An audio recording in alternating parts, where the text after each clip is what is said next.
ඊයේ කෙනෙක් බලන් ඉන්න මේ පූසෙක් වගේ අඬ පැන්නා. චෝදනාවක් කරනවා කියන මිනිස්සුගේ වීඩියෝ එකක් පෙන්නලා මොකක් හරි සමාජ මාධ්‍ය ජාලයක දානවා කියන එක වැරදි වැඩක්. මට නීතියම පියවර ගන්න පුළුවන්. වීඩියෝ එකක් දානවා මම වීඩියෝ එකක් දානවා මොන චාටර් වේද මට නම් ඇත්තම අප්පිරේ මොන මගුලක්ද මං තව සර් කෙනෙක් උගන්නන දිහා බලන් ඉඳලා ඌගේ වැරද්දක් වෙන අර මෙහෙමයි ඉතින් අර ඕක වෙන මිනිස්සුන්ට කරන්න එපා. එච්චරයි මට කියන්න තියෙන්නේ.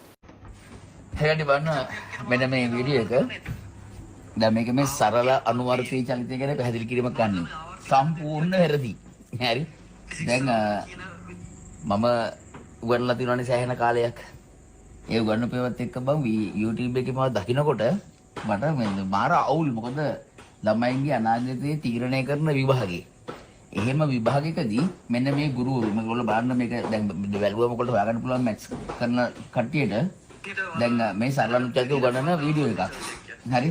පහුගිය කාලේ සරල අනුවර්තී චලිතය ගැන පොඩි සංවාදයකට ගියා මේ මම කියපු දෙයක් සම්බන්ධයෙන්.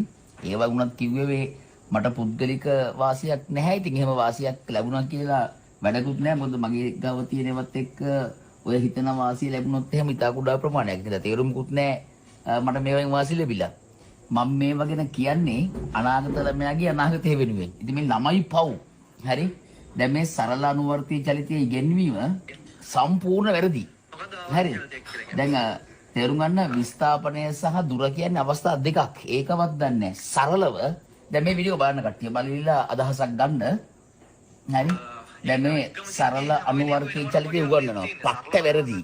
පට්ට වැරදි. හරි. වැරදි කියන්නේ ඒක වැරද්දේ උපරිම. දැන් වීඩියෝ එක ෂෙයා වෙනවනේ ඒක ගැන පොඩ්ඩක් කතා කරන්න වෙනවනේ. නේද? ඒක කතා කරේ නැත්තම් අපි නිකන් පාඩු ඉන්නවා කියනවනේ. ඒකට කතා කරන්න ඕන.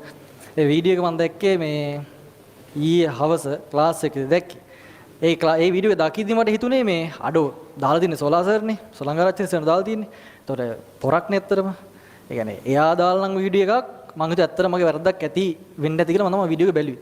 ඒ කියන්නේ පරපතල වැරද්දක් ඇතිනේ කියලා ඉක්මනට මම වීඩියෝ බලද්දි ඒක මට වැරද්ද හොයාගන්න බෑ. හරිද? ඒ කියන්නේ වීඩියෝ එකේ කියන්නේ වැරද්ද කියන එක මට හොයාගන්න බැරි වුණා මුලින්ම. බයිනවනේ හොඳටම. ඒ කියන්නේ තරහකින් වගේ දේශකින් වගේ කතා කරනවා. හේතුව මොකද්ද කියලා මම දන්නවා. ඒක දන්නේ නැතනේ මම දන්නවා. මේ ඕවා එන ලොකු ප්‍රොසෙස් වල අවුට්පුට් මේ ඒවට නෑ අපිට. වීඩියෝ එක මම බලුවා ඇත්තටම වැරද්දක් ඇති කියලා හිතාගෙන. ඊට පස්සේ බලනකොට ඒකේ වැරද්ද මොකද්ද කියලා කියන්නේ නෑ. කියන්නේ නැතුව පැහැදිලි කරගෙන යනවා සරල අනුවර්තී චලිතය කියන මොකක්ද කියලා. මම ඉගෙනුවේ ඒක මතකද ඔයාලට? ඉගෙනුවේ කොහොමද මම? අචල ලක්ෂයක ඉඳලා ඉවතරම ලබන විස්ථාපනයේ සමානුපාතිකව කේන්ද්‍ර දෙසට යොමු පවතිනා වූ ත්වරණය එහෙම පවතින චලිතයක් ඒක සරල අනුවර්තී චලිතයක් වෙයි කියලා. අර්ධයක්කම තියෙනවා මම මේ නෝට් එකත් මේ ගෙන්න ගත්තා. නෝට් එක කොහොමද තියන්නේ කියලා බලන්න. නෝට් එකේ ওই ටික ලස්සනට තියෙනවා. ඒක මම දාන්න. ඊට පස්සේ මම ආයේ වීඩියෝ එක දැන් ඇහුවා. හරිද? අපි පොඩ්ඩක් අහමු ඒක. නේද? අපි අහමු. මේ පොඩ්ඩක් මේක අහමුකනේ. ඔන්න ඔහොමනේ බං වෙන්නේ.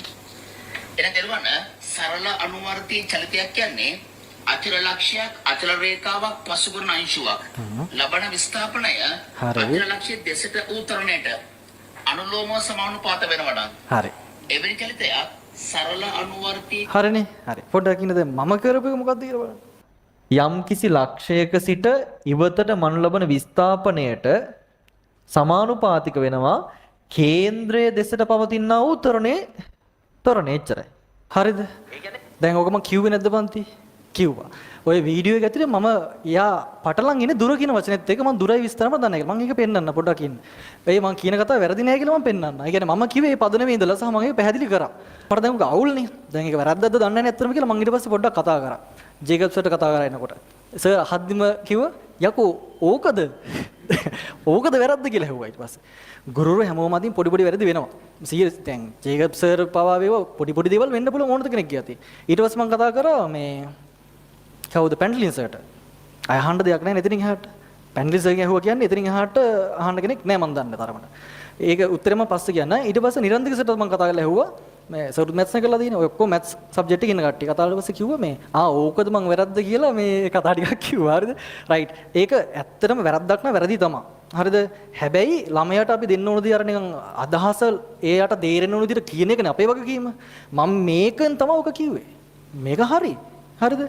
ඊට පස්සේ මම ඔය YouTube එකේ වීඩියෝස් ටිකකුත් බලනවා. නිකන් හිටියට මම මේක නිකන් කතා කරන්නේත් නෑ. මම YouTube එකේ වීඩියෝස් ඔක්කොම බැලුවා අනුවර්තිත කවුද වීඩියෝ දාලා තියෙන්නේ කියලා. දැන් බං අර නිකන් අර මීගුලකින් මීයක් කෙනෙක් බලන් ඉන්න මේ පූසෙක් වගේ අඬ පැන්නා. හරිද? නැද්ද? බලන් ඉඳලා තින්නේ.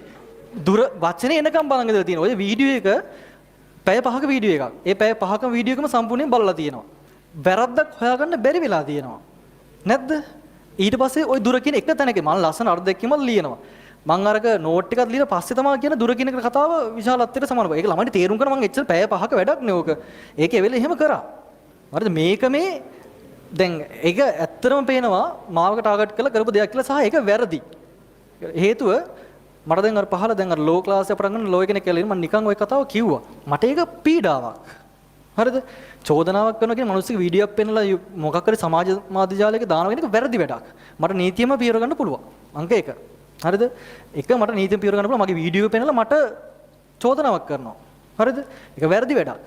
ඒක සාමාන්‍යයෙන් මේ මිනිස්සෙට එහෙම කියන්නේ මම නිසා මං ඉන්නවා. මට අවුලක් නැහැ. ඔය එක මොනවා කිව්වත් එහෙම සාමාන්‍යයෙන් මගේ ඇති වැරදි දෙයක් කිව්වොත් මෙහෙම අර මිනිසුන්ට වයසට ගරු කරන්න ඕනේ නැහැ. මිනිසුන්ට ගරු කරන්න ඕන චරිතයට. හරිද? පොඩි එකෙක් වුණා චරිතය හරිනම්